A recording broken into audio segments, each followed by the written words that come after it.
kan Mas Hendy yang di sore ini, saya ingin tanya beberapa hal ya Bu ya. Ibu nama lengkap siapa? Gustianda. Kita tanggal lahir? 70? 70? 1970 ya, berarti usia 30, 40, 49 ya? Oke.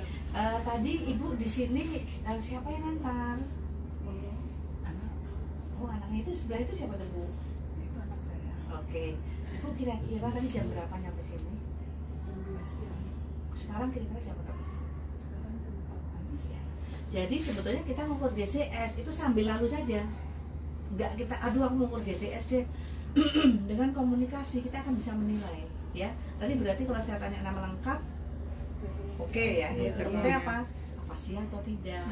Pelo atau dysarthria atau tidak? Cara dijawab kan kita tahu kalimatnya lengkap atau tidak, ada gangguan artikulasi kata atau tidak. Kemudian tadi kita temenin siapa, itu orientasi terhadap orang ya. Ini kira-kira jam berapa, orientasi terhadap waktu. Nah sekarang Ibu boleh tangannya coba diluruskan. Oke. Ibu bisa angkat tangannya. Oke. Jadi sebetulnya kalau GCS adalah respon terbaik, respon motorik terbaik. Diluruskan lagi. Yang kita suruh kira-kira yang tangan sehat apa yang tangan sakit? Kita GCS nih, bukan GCS dulu. Sehat. Tangan yang sehat ya. Nah kalau misalnya pasien GBS nih, dia dua-duanya tangannya lumpuh. Disuruh apa dia? Atau kita supaya pemikiran kita ini kembali lagi deh, tadi cuma salah satu caranya saja. Kita yang pertama tadi kan E ya.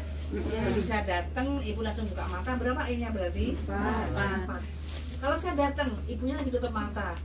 Bu, maaf saya belum selesai Bu, buka mata dulu ya. Selama itu dia bisa buka mata terus. Berapa nilainya? 3. 4. Ya, kalau selama interaksi dibuka mata terus berarti 4, tadi tidur ibunya. Tetapi kalau saya tanya jadi ini, Bu maaf saya belum selesai ngomong Bu, ibu buka lagi, tutup lagi. Intinya mudah mengantuk. Nilainya 3. Jadi buka mata hanya bila dipanggil. Nilai 2 apabila jadi bagaimana yang kita berikan? Ada berapa macam seri tadi? 3 apa aja? Trapezius, terus yang perifer, Sebenarnya memberi namanya pressure pada orbital ya. pressure pada Ya, orbital. memberikan tekanan pada sudut orbital. Cara yang pertama. Cara yang kedua adalah sternum, rubbing itu gosok ini. Ya, digosok sternumnya. Cara yang ketiga memberikan rasa nyeri pada ujung kuku. Coba ada yang boleh punya ballpoint sebentar. Ya, ini maaf ya Bu ya. Ini kita ibu pura-pura tutup mata. Kan ini pasien kita nggak tahu kesadarannya berapa. Kita kasih nyeri terus dia sebetulnya harus saya pencet ya. Saya pencet gitu kencang. Pura-pura. Nah, yang kita lihat waktu kita pencet apa yang dilihat? Matanya. Ada usaha buka mata enggak? Bukan berarti kita beri rasa nyeri bisa buka mata seperti kita, tapi ada usaha buka mata. Nilainya berapa? 2. Kalau saya kasih nyeri dia nggak buka mata juga. Misalnya saya beri rasa nyeri, kenapa kok nggak di supraorbital? Pasien cedera kepala seringkali ini hematom. Kalau kita ngasih tekanan takutnya tambah jas. Yang kedua, kalau kita ngasih rubbing pada sternum itu ada beberapa dampak. Yang pertama kalau pasiennya putih, kulitnya halus, ada koas datang rubbing sternum, Anda datang rubbing sternum, tahu udah virus. Ya. Belum lagi kalau misalnya Anda meriksanya di ICU atau ICU yang orang nggak bisa masuk hanya lewat kaca, itu diapain tuh megang-megang dada. Pernah ingat kejadian di Surabaya? Ya kan? Apalagi yang periksa bapak, pasiennya perempuan cantik. Jadi yang paling aman untuk perawat adalah memberikan rasa nyeri pada ujung jari. Ini udah internasional ya, oke. Kemudian udah jelas semua jadi ya. Kalau pasien misalnya dia dengan trauma kepala, ininya bengkak, ibu selamat siang, ya dia bisa jawab semua bisa. Misalnya M-nya 6, angkat tangan dia bisa, verbal dia bisa. Sekarang jam berapa? Tapi matanya nggak bisa kebuka. Nilainya berapa? Tapi dia nggak buka mata. Kita tulis C, artinya close. Jadi jangan dijumlah, gitu ya. Karena memang kita nggak bisa menilai sebenarnya karena buka mata spontan ada bisa buka mata. Ini kita dulu. Nanti kemudian kita ke motorik dulu ya. Motorik nilainya paling tinggi berapa? 6 apabila bisa mengerti perintah. Saya ulang tadi, tiba-tiba tangan dia dua-duanya lumpuh. Misalnya Guillain-Barré syndrome, disuruh apa dong ibunya? Angkat kaki, kakinya lumpuh juga dua-duanya. Kan GBS gitu ya. Dua tangan lumpuh, dua lumpuh, disuruh apa ibunya? Julurkan lidah, buka mata, tutup mata rapat-rapat. Coba ibu tutup buka matanya. Oke, tutup mata rapat-rapat Bu, kenyitkan dahinya. Artinya pasien mampu menerima perintah dan mampu melakukannya. Ya, jadi tekniknya bagus, dia bisa paham dan bisa mampu melakukan perintah. Itu nilainya kalau 5. Contohnya bagaimana dari pasien? Gambarnya.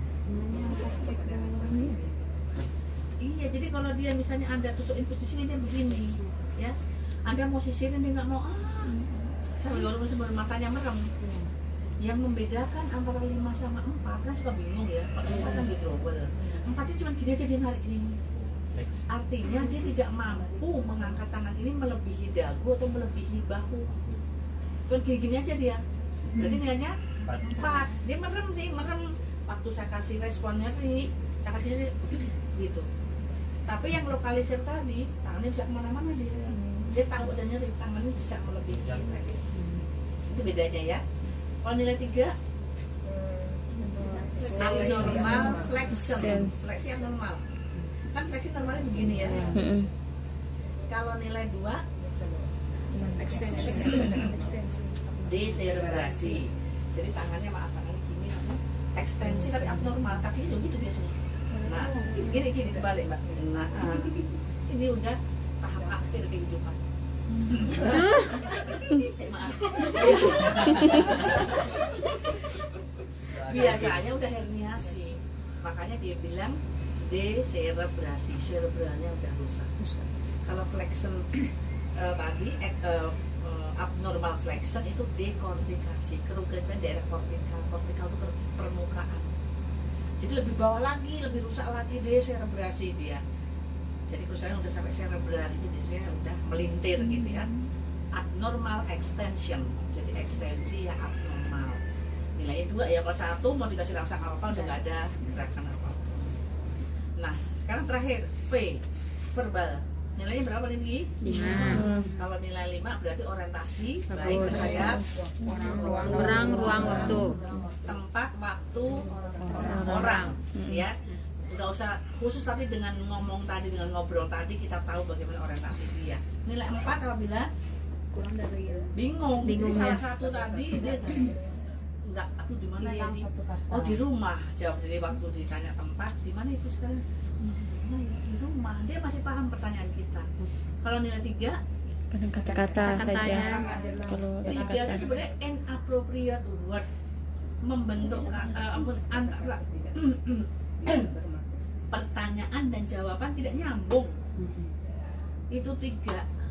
Kalau 2 masih keluar kata-kata tapi nggak ada artinya. Orang bilang mengerang, atau cedera kepala, dah. Dia sambil merem tapi udah keluar kata-kata itu ya. Nah. Dia tidak membentuk kata, tapi ada suara yang keluar. Itu 2. Kalau 1 sama sekali tidak ada suara yang keluar. Jadi harapan saya rekan-rekan bisa membedakan dengan jembatan keledai tadi, nggak usah dihafal. Kita akan paham ya berapa 5, 4, 3 caranya membedakan tadi. Bagaimana bedanya 5 dan 4? Kalau 5 orientasi bagus semua. Kalau 4 orientasi mulai ada yang gangguan ya. Kemudian kalau nilai 3 bingung. Kalau 4 aja bingung. Kalau 3 tidak sesuai pertanyaan dan jawaban, artinya ngaco ya. Oke, kalau di afasia Anda nulisnya bagaimana? Sebenarnya tulis afasia ya, itu afasia. Dijumlah enggak? Tidak boleh dijumlah. Sekarang kalau dia terpasang tracheostomi atau intubasi, tulis T. T itu artinya cup. Apa aja jadi, bisa tracheostomi, bisa intubasi, bisa ETT, bisa gudel, ada tulisnya T. Oh berarti cup ini nggak bisa dinilai, jangan dijumlah juga ya. Dan satu lagi saya kasih kunci, namanya GCS itu biasanya inline, artinya seimbang. Nggak mungkin dia E-nya 4, M-nya 1, udah nggak mungkin ya, kecuali kekuatan motorik yang Anda nilai berat ini gitu. Jadi EMS biasanya selaras ya, kalau dia dia E-nya 3, oh mungkin di M-nya 4 atau 5, berarti V-nya bisa 4 atau 3. Jadi nggak mungkin jomplang gitu, nggak mungkin. Kita salah menilai berarti. Dari situ kita bisa menilai apakah hasil pemeriksaan kita benar apa enggak, akurat apa enggak. Lihat aja sesuai atau tidak. Dan sekali lagi tadi udah bener banget, kalau apa sih ya terpasang cup atau matanya bengkak, jangan dijumlah. Nah mudah-mudahan jelas ya di sini ya, GCS ya. Sehingga Anda nanti serah terima dari pagi ke sore, sore ke malam akan berkelanjutan terus, akan cocok terus ya. Artinya kalau terjadi sesuatu perubahan, kita langsung tahu, yakin, langsung lapor dokter. Misalnya dulu ada kejadian pasien datang dari IGD jam 5 sore ke ruangan ya, kemudian ditemukan meninggal tiba-tiba jam 5 pagi. Setelah kita urut lagi, kita tracer di rekam medik, ternyata di jam 19 GCS dia udah turun jadi 12, tapi perawat tidak melapor. Nah, jadi artinya apa? Kita namanya active management, artinya kita aktif, kita meriksa nggak normal, turun 2, kita segera lapor. Karena kalau Anda lapor segera bisa ditolong, kemungkinan pasien bisa selamat. Itulah makanya peran perawat sangat penting, perawat neurologi. Kita bukan seperti kalau pelatihan ICU, pelatihan bagaimana menjalankan ventilator, pelatihan dialisis bagaimana menjalankan mesin dialisis. Kalau stroke, kita mindset Anda yang akan kita rubah. Persepsi Anda bagaimana menilai seorang pasien stroke, apa yang harus perawat lakukan. Dan itu peran Anda sangat penting dalam menyelamatkan pasien stroke. Nah, karena ini kedaruratan neurologis, bukan stroke saja ya, kita besok bicara hal-hal yang kasus-kasus lain. Tapi paling tidak GCS adalah salah satu alat ukur yang bisa untuk mengetahui apakah dia perbaikan, apakah penurunan. Ya kalau bisa dia turun, berarti cenderung menurun dong. Jangan takut salah untuk menulis kalau berubah. Karena itu saya alami dulu, karena saya juga tahu, wah orang-orang lain bisa 10. Aduh, gue menulis berasnya takut banget itu. Mana enggak ya, salah enggak ya. Nah, kalau Anda nanti begitu, Anda untung. Karena apa? Anda pelatihannya ini adalah pasti lebih dari 2 orang per ruangan kan? Iya. Nah, berarti bisa sharing dengan temannya. Tadi saya ukur kayak 10 deh. Kok bisa 10? Saya 12. Enggak, E-nya tuh enggak 3 tuh 4. Itu kan pembelajaran namanya. Anda berdua dinas nih, dua-dua bingung. Gimana sih ini? Oh, bingung. Makanya dokter jaga, dokter neurologi, dok, menurut kami ini hasilnya sekian, menurut teman saya sekian, gimana yang benar ya dok? Itu sebenarnya pembelajaran ya, pembelajaran tuh nggak di bangku kuliah saja, justru kita banyak belajar dari pasien. Makanya sebetulnya kalau belajar mengukur GCS, saya lebih senang sama pasien, akan ketahuan sekali apakah kita mampu atau tidak, karena pasien ini kan bisa dibikin-bikin susah gitu ya.